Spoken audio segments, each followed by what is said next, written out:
तो मैंग्रोव के बारे में काफ़ी कुछ बताएंगे आपको, क्या है, कहाँ कहाँ भारत में है, दुनिया में क्या इसका इम्पोर्टेंस है और क्यों संरक्षित रखना चाहिए, इन सब के बारे में बात करते हैं। तो मैंग्रोव जो है वो छोटे पेड़ या झाड़ी होते हैं जो कि समुद्री तटों, नदियों के मुहाने पर जो दलदली भूमि होती है वहाँ पर पाए जाते हैं। मुख्य तौर पर ये खारे पानी में इनका डेवलपमेंट होता है, विकास होता है और पर्यावरण के लिए ये बहुत ही इंपॉर्टेंट होते हैं। मैंग्रोव शब्द का इस्तेमाल जो है वो उष्ण कटिबंधीय तटीय यानी ट्रॉपिकल कोस्टल जो एरिया होता है वहाँ के वनस्पतियों के लिए किया जाता है, जिसमें ऐसी प्रजाति पाई जाती है। अब भारत में दुनिया का सबसे बड़ा मैंग्रोव जंगल है और वो है सुंदरबन, पश्चिम बंगाल में है। और उसको यानी सुंदरबन को यूनेस्को की वर्ल्ड हेरिटेज साइट में भी शामिल किया जा चुका है। रामसर साइट भी है ये।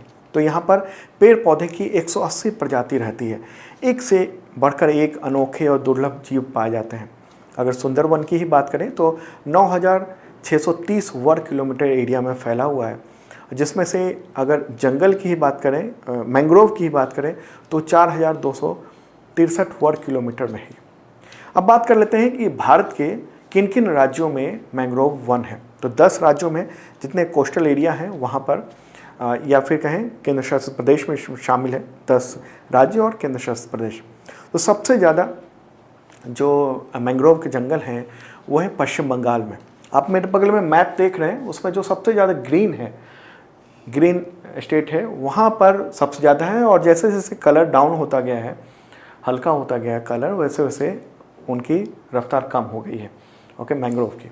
तो सबसे ज़्यादा मैंग्रोव है पश्चिम बंगाल में। सेकेंड स्थान पर है गुजरात, थर्ड पे है अंडमान निकोबार आइलैंड, फोर्थ पे है आंध्र प्रदेश, फिफ्थ पे ओडिशा है, सिक्स पे महाराष्ट्र है, सेवन्थ पे तमिलनाडु है, एट्थ पे गोवा है, नाइन्थ पे कर्नाटक है और 10th पे केरल है। क्यों ज़रूरी है मैंग्रोव? बहुत इंपॉर्टेंट क्वेश्चन है। देखिए, मैंग्रोव जो है वो तटीय इलाके की प्राकृतिक सुरक्षा प्रणाली का काम करते हैं। मैंग्रोव जंगल वो भोजन, आवास और रोजगार मुहैया कराकर इंसानी जीवन को बेहतर बनाने में भूमिका निभाते हैं। आप फोटोग्राफ देख रहे हैं, वीडियो भी देखा आपने कि इनका ठोस रूट सिस्टम होता है जो ज़मीन तक जाता है। वो तेज़ तूफ़ानी बहाव और बाढ़ जैसे हालात से प्राकृतिक एक बैरियर का काम करते हैं वो। और ये समुद्र के विशाल लहरों से तट के पास जो लोग रहते हैं उनको बचाते हैं। इसके अलावा ज़मीन से जो प्रदूषक तत्व हैं वो समुद्र के साफ़ पानी में मिलने से भी रोकते हैं वो। पानी में मछलियाँ, बहुत तरह की केकड़े, शेल फिश बहुत बड़ी मात्रा में होते हैं, जिसकी वजह से मछुआरे समुदाय को रोज़गार मिलता है। लेकिन कुछ जगहों पर कमर्शियल इस्तेमाल भी होता है, अंधाधुंध कटाई होती है, जिससे उस पर खतरा है। क्यों इम्पॉर्टेंट है? ये कार्बन के बहुत बड़े स्टोर भी हैं। देखिए, दूसरे जंगलों की तुलना में 4 गुना ज़्यादा कार्बन डाइऑक्साइड सोखते हैं। ये कार्बन सिंक करते हैं 4 गुना ज़्यादा।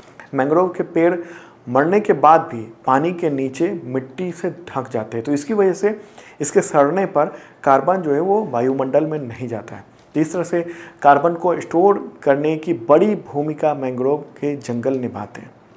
और प्राकृतिक रूप से ये जल शोधक भी है, पानी को रिफाइन करता है, प्यूरिफाई करता है।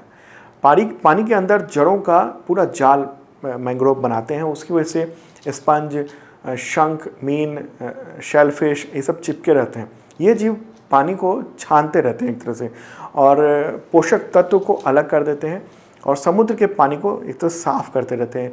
मूंगे की चट्टानों की जो पारिस्थितिकीय तंत्र है उसके लिए ये सब आवश्यक होता है।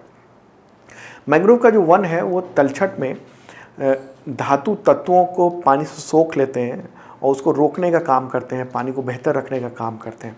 तो इससे समुद्रों का जो प्रदूषण है वो भी कम होता है। और इस पूरे इलाके में, पूरे तंत्र का 90% जो मैग्नीज, तांबा, 100% लोहा, जस्ता, क्रोमियम, सीसा वो सोख लेते हैं, उससे बचाते हैं। कुछ जो मैंग्रोव की प्रजाति है वो बेहतर ढंग से काम करती है। अच्छा, इसका संरक्षण पूरी दुनिया में की जा रही है, अलग अलग देशों में भी मैंग्रोव हैं। और आपको बता दूं कि फरवरी 1971 में ईरान के रामसर शहर में वेटलैंड संरक्षण के लिए समझौते हुए थे। उसमें यह भी है कि इन मैंग्रोव के जंगलों का भी संरक्षण किया जाए। ओके, मैंग्रोव एक्शन प्रोजेक्ट भी चल रहा है United states based non profit एक कार्यक्रम है, उसके ज़रिए पूरी दुनिया में मैंग्रोव के संरक्षण का काम होता है। भारत में भी और दुनिया के कई संगठन इनके संरक्षण का काम कर रहे हैं। देखिए, फल विहीन वृक्ष होते हैं और लेकिन ये तटीय सुरक्षा के लिए बहुत ज़रूरी है। जलवायु का जो मसला है उसको लेकर इसके संरक्षण की बहुत ही ज़रूरत है। आपको इन्फॉर्मेशन दे दूं कि 2021 का तमाम करंट अफेयर्स वो PDF अवेलेबल है इस डिस्क्रिप्शन में, आप देख सकते हैं। काफ़ी डिटेल में बताया जाता है, जैसे मैं बताता हूँ क्वेश्चन MCQ, उसके बाद डिटेल वो सब नोट्स वहाँ अवेलेबल है।